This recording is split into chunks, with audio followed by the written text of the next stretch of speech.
So I thought Sarah asked me a little while ago whether I'd do a talk. It was actually about 2 years ago, and I was like, oh, I don't really have anything to say. Like, I feel a bit nervous about this. Didn't quite feel the right time. And then she asked me again, and faithfully meets up with me regularly, and it's really great. So I thought, okay, then let's go for it. So here I am. So yeah, it's such a privilege to be here, and yeah, just to share some of my ponderings and contemplations over the last few years. And yeah, I've been struck. I've talked to a few people in work, out of work, about just perspective and how many conversations have come up all of the time around perspective, and people feeling maybe a bit discontent about things or looking for something else or curious. So I thought, okay, let's go for it on this. Yeah, so just a bit about my kind of personal experience in work, out of work, around this shift in perspective. There'll also be some time to contemplate ourselves as well, and join the curiosity train. So just a little bit about me. So I'm one of 4 children. I was born in Zaire, so Democratic Republic of Congo. My parents were missionaries there. And so the question of home is a bit of a like, oh, I don't really know where I'm from, kind of thing. And then, yeah, so I'm one of 4 children, and my sister-in-law's in her picture as well. And in my spare time, I quite enjoy climbing or running, and quite active. So that's kind of, yeah, where I spend my time. Also a lot of time contemplating and discussing with my friends, some of which are online. So thank you for coming.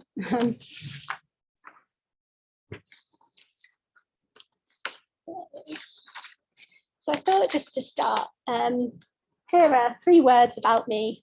So I'm a bit of a meanderer. I like to contemplate, look at things, go off on tangents. A bit of a perseverer, like keep going, whether that's with running or pushing through things, or being like, no, this isn't right, need to do something about this. And then I'm a connector as well. So I like to see links between things, whether that's with people or in organisations in my work. Yeah, so on that, actually, I work in NHS management, so I work in commissioning. So I've gone through a bit of kind of transformation work within the local Women's and Children's Hospital, and then moved out into commissioning, which is kind of more the, I guess, the strategic operational side that like links organisations together in governance and assurance. So that's kind of the background where I'm coming from. So I thought whether if you just to turn into pairs, or in the chat on the Zoom link, and just think about, are there 3 words that describe you? So maybe slightly out the box, or like mine are a bit random, but kind of gives a flavour of who you are. So let's do that for a couple of minutes, and then we'll draw back together.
Okay, if we draw our conversations to a close, I hope you've got to know each other a bit more, and online as well.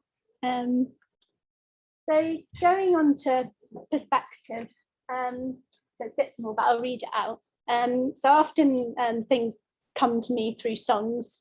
So this is just one that I was listening to recently from a band called North Point Worship, a song called God is Love. And so it says, whatever picture I have isn't big enough. Whatever picture I have isn't good enough.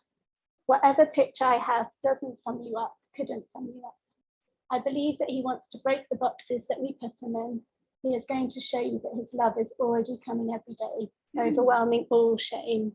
So this is kind of when I was thinking about perspective, like what's kind of the first approach into that is like stepping back and thinking, actually, like God is bigger than this. He's got more, there's more going on than we can ever understand or know. And yeah, kind of the picture I've got in my, I don't know, when I'm not going into the bus thinking, what am I going to be doing at work that day? Actually, God sees the bigger picture. Like there's things going on under the surface or that we don't even know. And so like approaching in that way, I thought I'd just share what came to me recently. So this is my friend Ursula, who is actually online. So this is a story about wild camping. So I'm quite adventurous and like to get out and about. And so Ursula and I thought we'd go on a wild camping trip. Like, okay, we're going to go to Dartmoor because you're allowed to wild camp there. And so we set off. And then on the first evening, we're like, right, we need to find somewhere to camp. There were some areas where it says you can't camp here, and some way saying like you could. And I was just so like, like the bit where you could camp was filled with midges, and I was like, oh, what do we do? Like where should I go? Basically, where should we go? We did end up pitching. This was actually the second night, and then we slept in the midgie bit. But on our way home, we were nearly at the car. I think we got up at 4 a.m. to avoid the rain. And then I was just like, it's one of those perspective shifting moments. I had this big fear of doing something wrong. And I was like, I didn't quite realize how much that was like in me, this fear of I'm actually going to like just scared of doing something wrong. So I was thinking, okay, it was just a really helpful moment. I remember saying it to Ursula on like at that time, and we talked about it multiple times afterwards. Just being like what is going on? Why do I have this like such fear that something's going to go wrong and I'm going to be held to such great account, or the consequences are going to be so great that I'm doing something wrong? And so it was a really like perspective shifting moment. And I was like, so what do I do with that then? Got this fear that I'm going to do something wrong. And that could link to, for example, in work. So emails, we get so many emails all of the time. But so this was another kind of like, shifting perspective moment.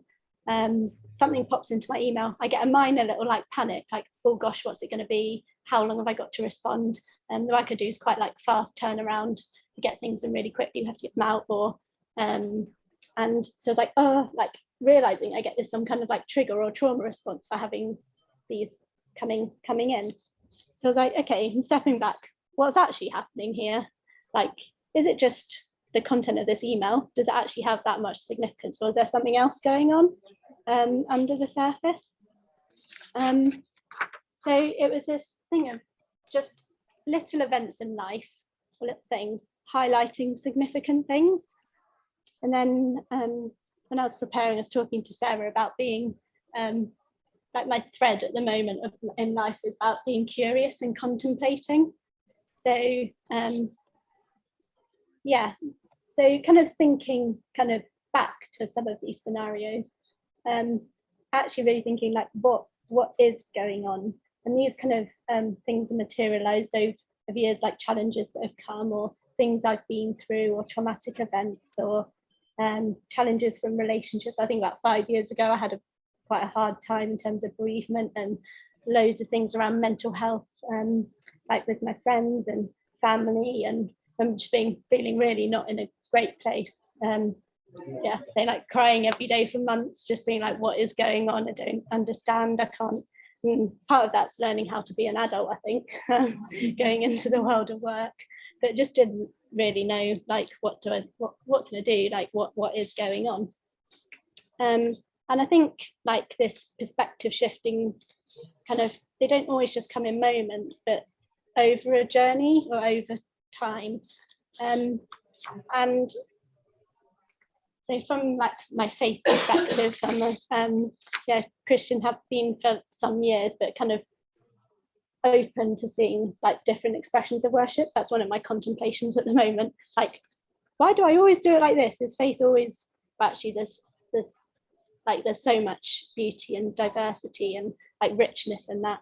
And yeah, I think God has an amazing way of working, and some situations feel really hard at the time, but I can see that God was releasing me from things that were holding me back. So I know, and like I know I'm a work in progress, and I can't always see it, but I know God's faithful. And so those kind of, I think when I practiced and nearly cried, I was like, okay, I'm saying this. But like those kind of things, like they do produce, like bring beauty. So like kintsugi art, which you might have seen before, is like a pot that's been broken. There's all these things, we're not quite sure what's happening, things go wrong or doesn't quite seem right, or but then it gets put back together with gold, and it's like those things coming back together is actually more beautiful than the article to begin with. So yeah, that was kind of the basis of coming from, in that knowing a work in progress, things happen, but then actually trying to see the perspective on what's happening. So these are just some questions that I've kind of pulled together, that I've thought around when I'm trying to work out, like something triggers me, or this doesn't feel right, or in I know Ignatian spirituality, they call them like counter movements, or like consolations and desolations, these things that just don't quite sit right, and then you're thinking, okay, I need to know what is going on here. So firstly, starting with, how does God see me? And then other questions like, is it just that I'm hungry, angry, lonely and tired? Like, do I just need to eat something? And that's why I feel particularly bad. So like the basic kind of I don't know if you've heard like that Maslow's hierarchy of need, having that triangle of these things at the bottom is what you really just need in place to be able to function. Am I just reacting to the situation rather than responding to it? Is it just a flip, oh, an email comes in, oh, I must respond straight away, but actually rather than stepping back and being like, okay, what's happening here? Is there some other thing going on? And then responding to the situation. Is there something going on with the other person or another person? Is there actually a spiritual level to consider? So I regularly read in the Bible, Ephesians 6, actually every day. I try and put on the armour of God. And I think that it says we don't wrestle against flesh and blood, but against the authorities, powers, dominions, dark things. And yeah, so saying that there's other stuff going on that we don't actually see or are not necessarily aware of directly. So is there something going on from that perspective? This is one of my favourite questions at the moment. Am I looking through a lens of love or fear? So when I'm, I don't know, approaching a conversation with someone, or I receive something, I'm trying to work out how I'm responding to it.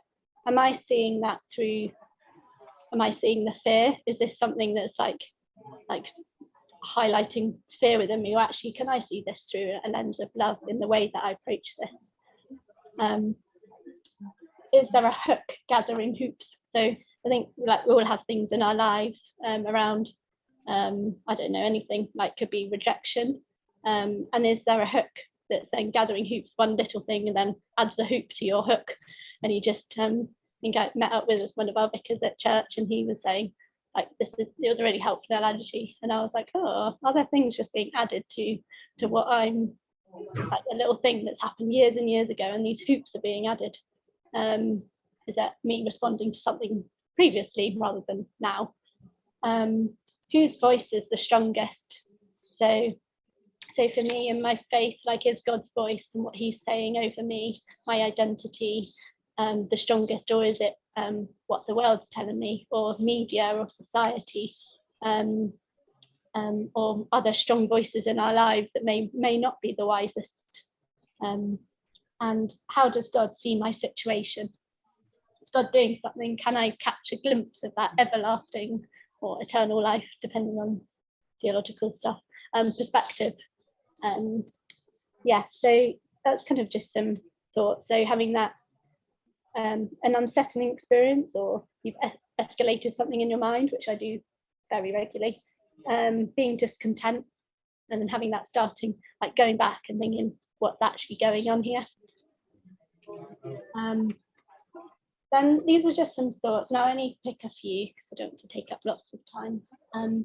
About like, how can I then approach this? So we've kind of got the what's going on, and then the, well, how can I see this like moving forward? So say, for example, what's in my circle of influence or my circle of control? So this was actually in my appraisal at work, in my personal development kind of objectives, to think, okay, so rather than taking on the world and feeling responsible for absolutely everything that like I see, or I must do something about that, actually what's in my circle of influence and control, what's the things that I can actually do about this or not do about this, and like who's speaking into my life. So are there people around you, I don't know, mentors or family members or friends or groups of friends that you're linking in with? Yeah, who is there? Who are those wise voices that counsel? Then how can I have compassion? I think we're probably our own worst critics. I don't know, I am, or yeah, like around you. And how can you just say it's okay? Like, it's okay.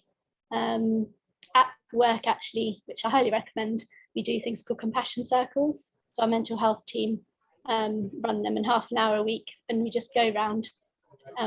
There's like 3 questions. The first question being, it could be anything, something like, what 3 words describe how you're feeling right now? And then the next one, like, what can you do about it that will help like your self-care? And then the third one being, what are you thankful for? And it just take that step out and like resets, and just it's really helpful. And then the calling. So I had a picture kind of a little while ago that I was just on my paddleboard, lying on my tummy, going along, and I felt there was just loads of rocks around, just all there, and I was bumping into them, couldn't quite work out. And then a little while later I was like, oh, it feels like a little bit calmer. I felt God telling me to just keep paddling, like paddle strong, keep going, and the river being like his calling and where he's pointing me to go, just keep going. People will come in and then leave, and they come along you for a long while and then go, and actually just keep going and keep paddling strong. And then the moment it feels like I'm a bit more of a like paddling strong, but also just having a few like moments of respite, just to like be curious and just see what's going on. Like, yeah, not having to like be so like intentional and persevering and critical thinking as I am. Yeah, so just some thoughts, and remembering that God's bigger and he forgives us as well. Yeah, so these are just some of my points of learning. So over the last few years, really, about living in the grey, and not always knowing the answer, but I'm always wanting to learn and be curious and contemplating and trusting God for the short and long-term gain. Having like greater awareness of self, so whether that's doing things like Strengths Finder or I enjoy strength finder greatly. Or even so the retreat in daily working life. I did that a couple of times, and it's probably one of the best things I've ever done, actually. I really highly recommend it. Just taking that time out to kind of just have space to see what God wants to do. And then my latest thing is around expressing myself. So kind of coming out of that place of fear of saying something wrong or doing something wrong, like how can I actually express who I am? And so, and then kind of fostering a culture of non-judgmentalism and like welcome and belonging. That's what I hope to do. Or happen like that. So kind of that's, I guess, a summary of what some of my ponderings, like what's going on and how can we approach it. I think so. Got a few questions. The first one, I don't know if we've not got quite enough time, but this is one of the kind of things I learned through the retreat in daily working life. This is be still and know that I am God. So an exercise that you can do just wherever you are. Just imagine the world outside, everything. I always imagine a plane going over, I'm not quite sure why. And know that there's God. God is bigger. Be still and know I'm God. And then imagining inside the room, be still and know that I'm God there. And then inside yourself, like be still and know that I'm God. And that kind of perspective of like seeing out and then what's actually happening. So I thought just give a little bit of time around like reflection and sharing. And then just some questions here. So are there any situations where kind of looking at through a lens of fear rather than through a lens of love? Kind of like seeing things in focus, putting the glasses on. I went for a free eye test because it was through work, and I realised I had an astigmatism, and then put my glasses on and was like, oh, I can see. So so kind of like putting those glasses on to see through what's actually happening and what's God doing. And then through second question, is there anything you can put in place? So like at work, compassion circle, like committing to going to that every week's been helpful for me, like the spiritual practices. So they're just some questions to have a think about. And sorry, I haven't looked directly here. Lucy, shall we give ourselves 6 minutes to just connect on what's touched us, and out of those questions, if there's anything you'd like to focus on, and then we'll just come back together for a last few minutes. Thank you so much.